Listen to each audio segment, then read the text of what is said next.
Hi, my name is Jill, and I am making this video today to talk about my weight loss surgery experience. If it's something that you've been considering, I'm hoping that me sharing my story will help you decide whether or not this surgery is right for you, when it's right for you, and where you'd like to get the surgery done at.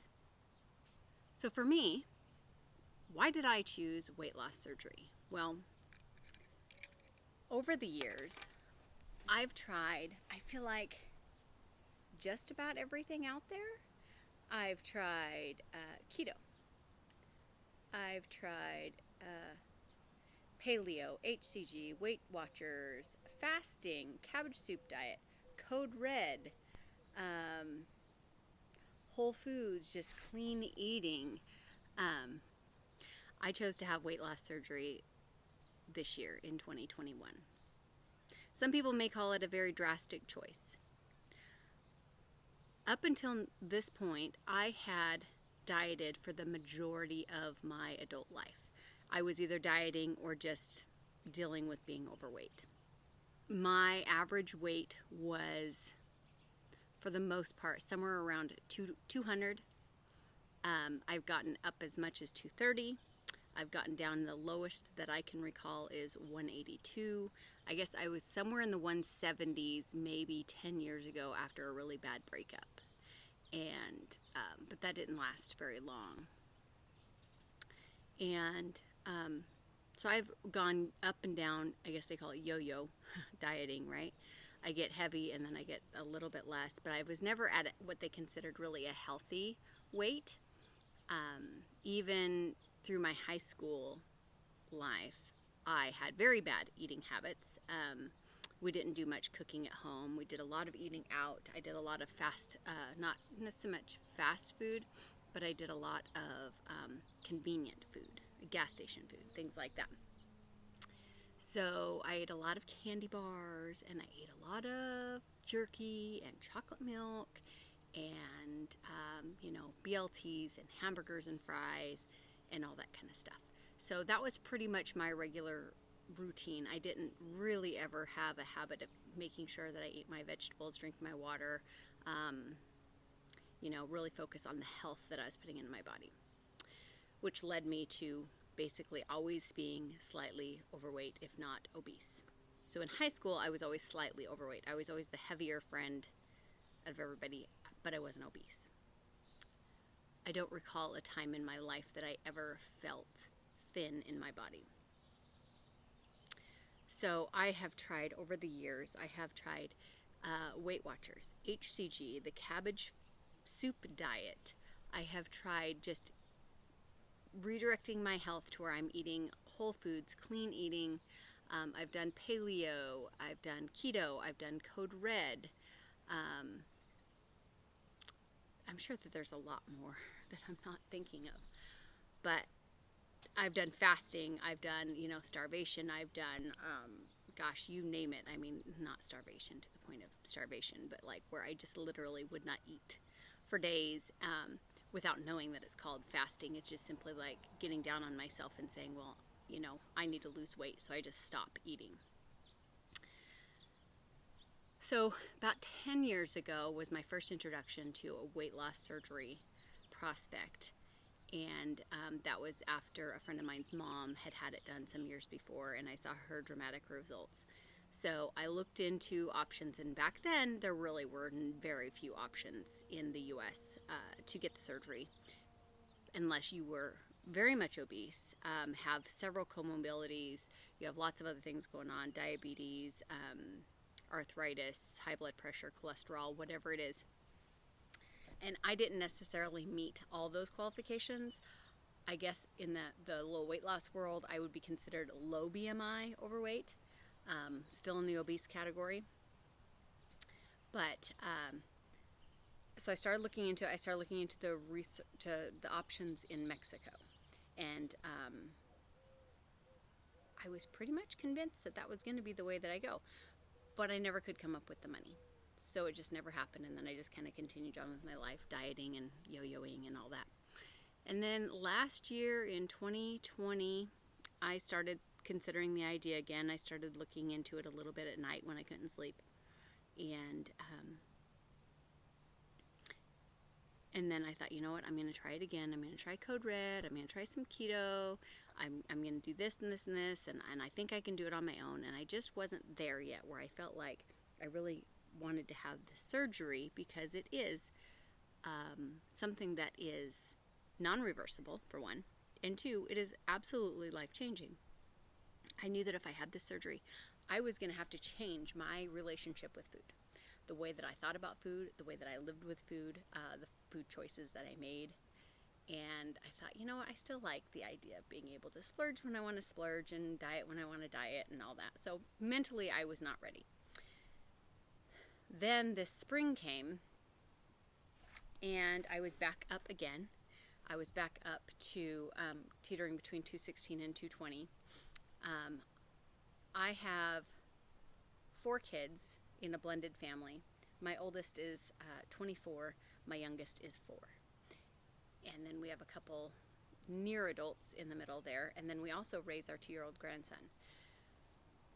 So keeping up with a 2- and a 4-year-old was getting increasingly hard with arthritis in my knees, all the extra weight that I was carrying on my body, being able to go and do the things that they wanted to do, all the little preschool things, and going to the park and sitting in the swings. I couldn't even sit in the swings because the chains hurt my hips so bad.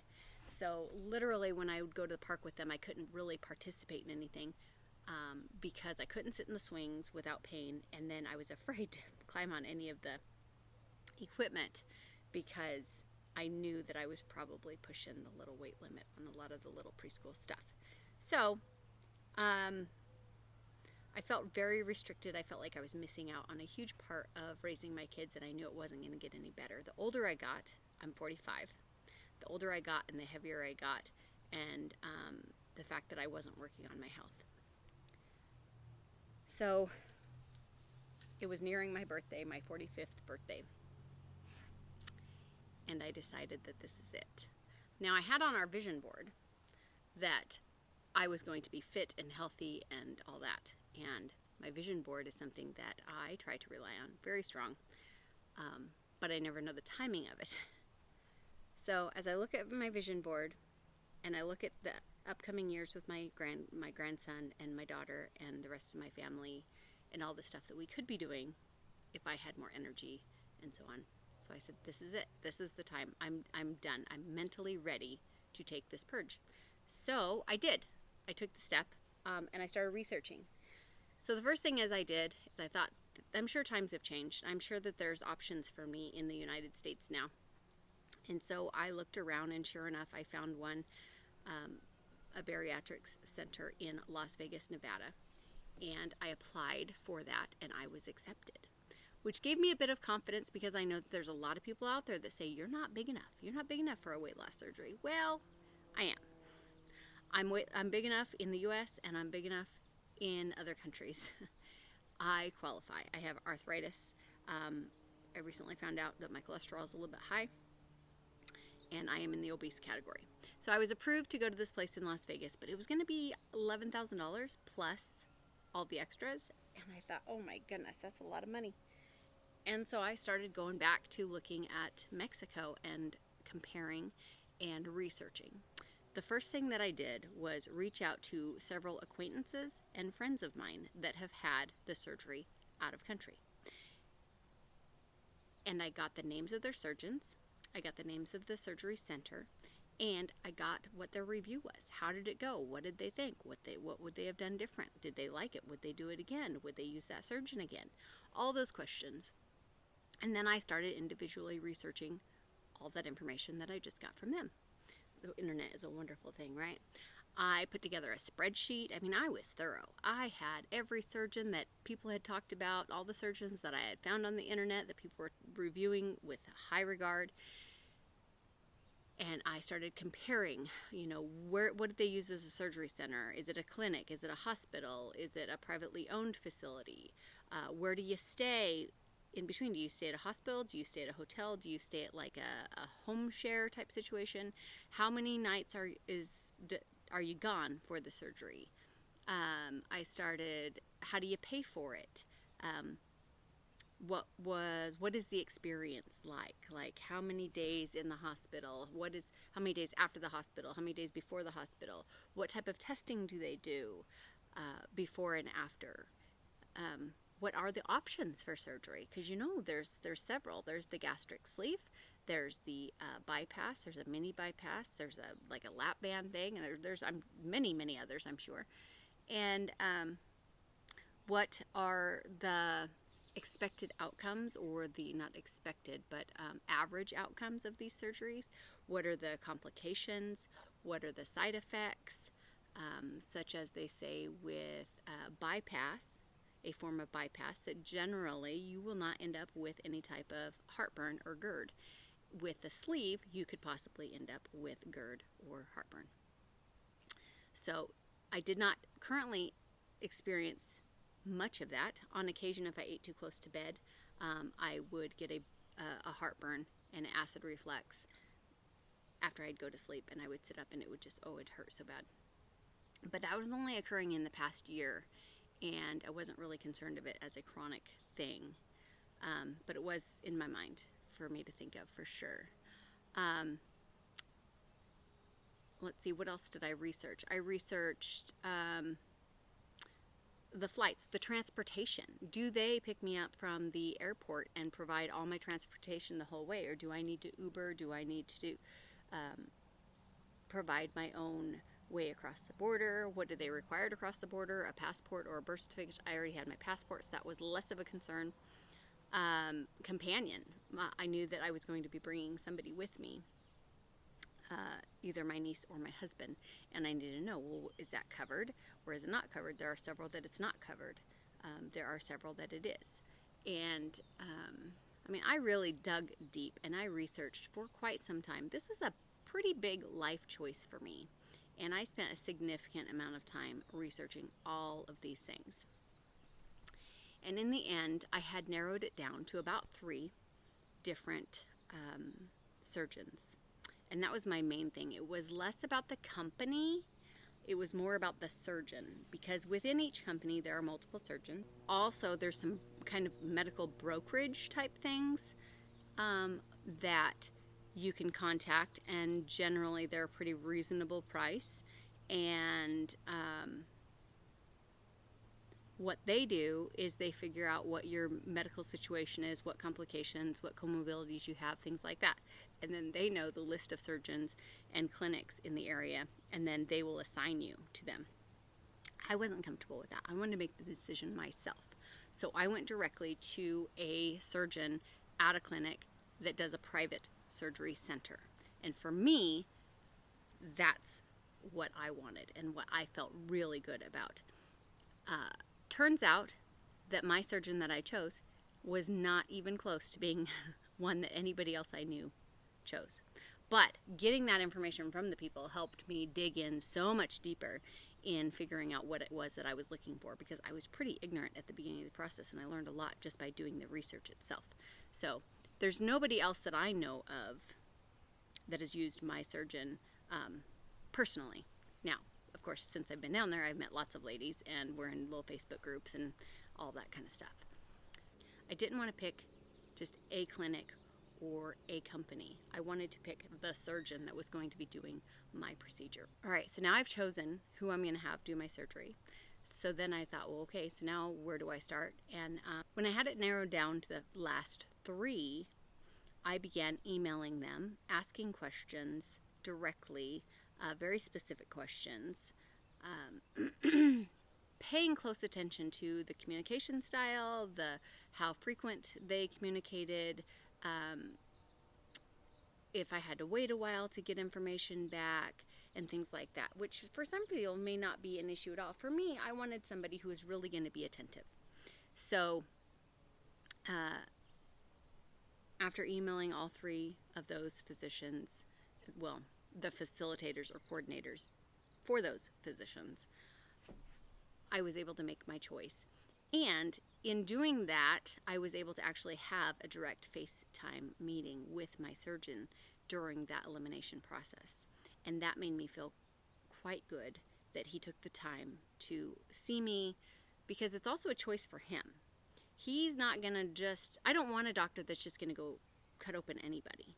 I want a doctor that's going to cut open and tend to the needs, the medical needs of the people that need it. You know, it's a medical choice, and that's what I felt like he was certainly very mindful of ensuring that he was not doing unnecessary surgeries or vein surgeries or whatever you want to call it, that he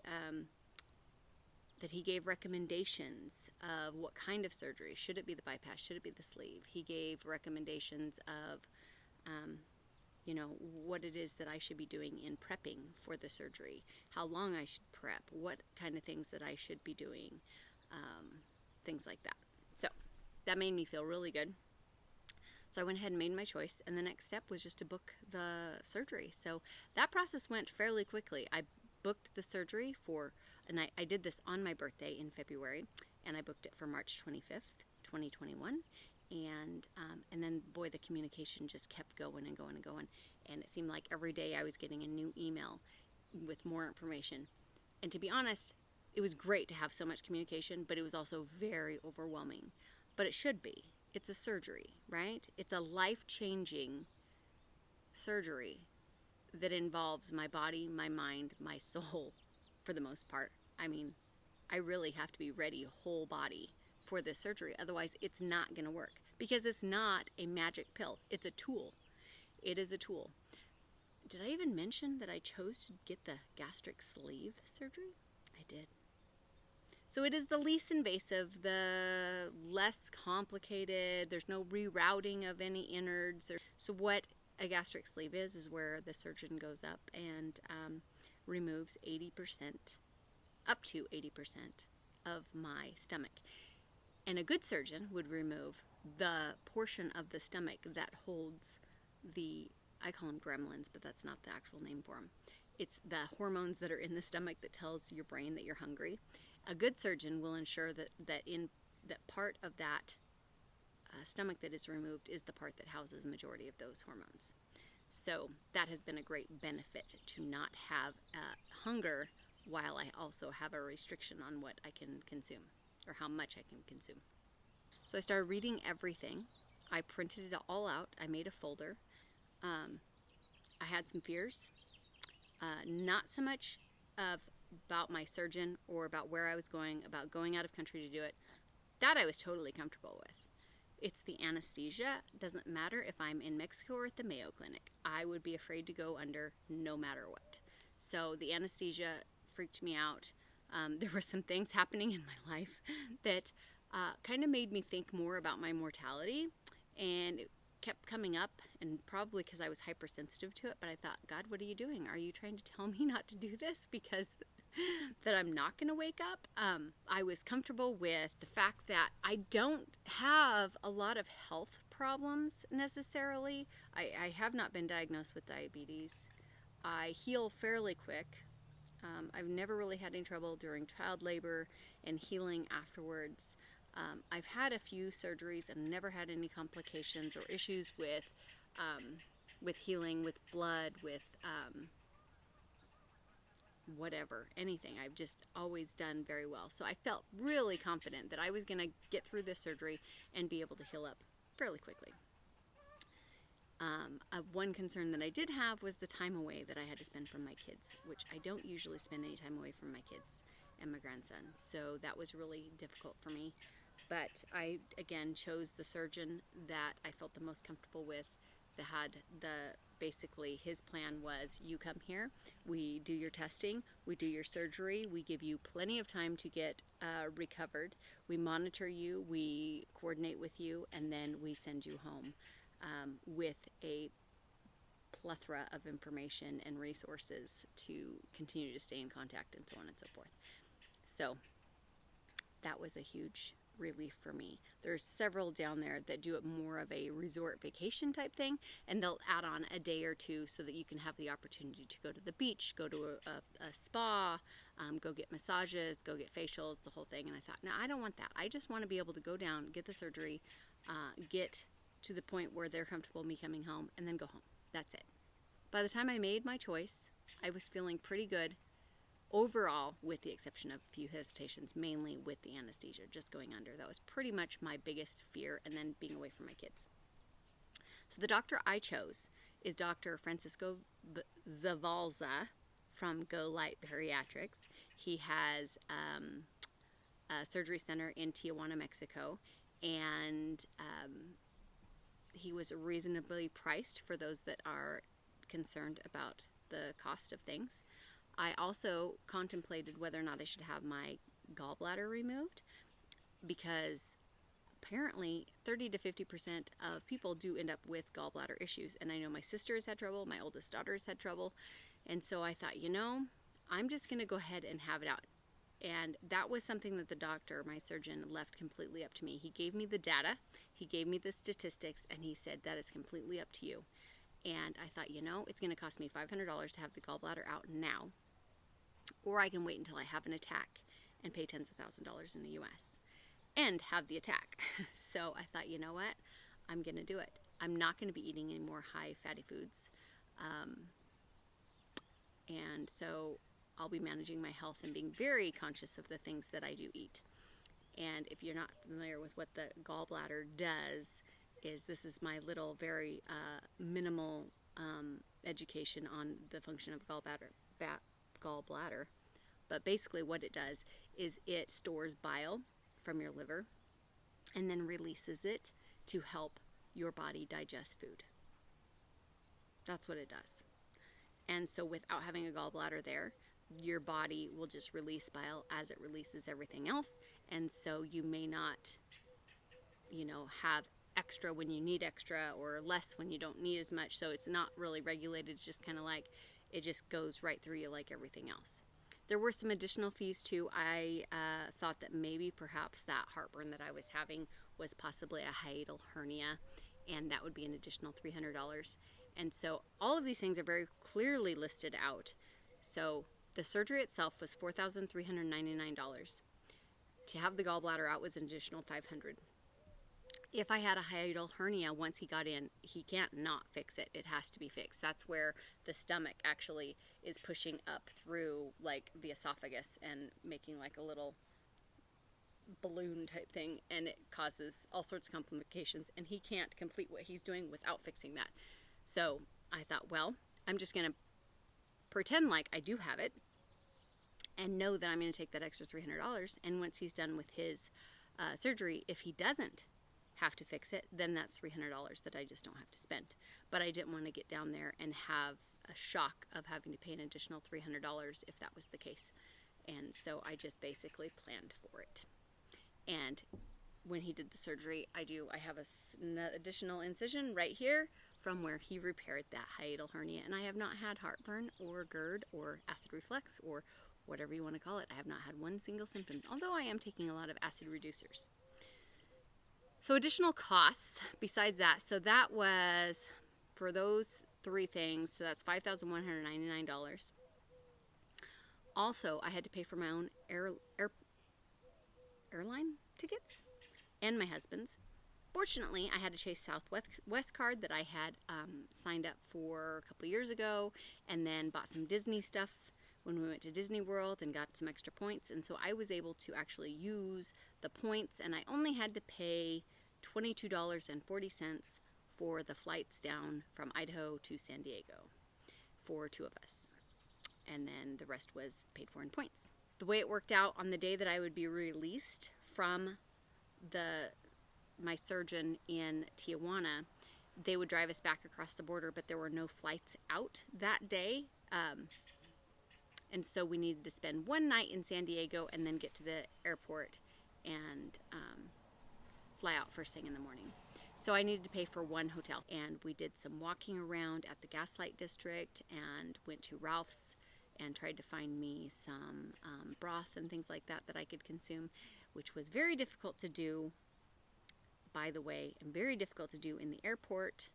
I'm going to have a follow-up video on what that return flight was like, how I was able to find the broth and the protein and the things that I needed on that return flight, because it was a long day of flying and we had a 4-hour layover. And I'll do another one on what did I pack. That was so confusing because there's a lot of information on what do you pack, what don't you pack, what do you need, how light do you pack, because you don't want to be carrying the heavy stuff on the way home. You can't be lifting things over your head on the airplane, things like that. So I'll do a video on what I packed. Also, while I was there being discharged, I was sent home with some antacids, nausea medicine, and some, they call it pain medicine, but it's really more of an anti-inflammatory that takes a little bit off the pain. And they sent me home with those as part of the package. However, there's a pharmacy there that you can order whatever you want. Do I regret my decision? Absolutely not. Have I had some moments where it just kind of sucks a little bit, but never to the point where I regret it. There are things that I can eat that don't stay down, but it's different. It's different than anything else. It's not like when you're sick with the flu. And I guess I'll do another video that talks more about that, but this one is going to be probably about 30 minutes, and I'm sure you guys are tired of looking at my mug. So, that's my story. I don't have any medical advice. I do not recommend that you just go and choose to have the surgery off of what I've told you. I highly recommend that you do all of your own research, that you get lots of reviews, that you discover what situation is best for you, and if this is what you really want to do, because it is a lifelong, it is not reversible. It is something that you have to choose, mind, body, and soul, for the rest of your life. And it's not a magic bullet. It's not anything that just instantly happens. All the surgery does is restrict the amount of food that you can put into your body. It does not restrict what kind of food you can put inside your body. So, well, sometimes. Some people have a hard time eating sugary stuff after the surgery, but not everybody. So I could still, technically, be eating, you know, fast food, McDonald's, burritos, really high carb, unhealthy choices. You know, I could be eating deep fried stuff. I could still choose all of those things. I just wouldn't be able to eat very much of it. But I look at it from the point of health, and so I know that I need to have a good healthy choice of food, and I need to get my protein in, which is another topic of my pre-op diet, post-op diet, and when I was at the surgery center, is protein. Protein, protein, protein. So, anyway, if you want to hear more about it, I'll do some more videos. Let me know in the comments if you want to hear more about what I have to say. Otherwise, I guess I'll just be talking to a camera. Thanks, guys. Love you, and God bless you.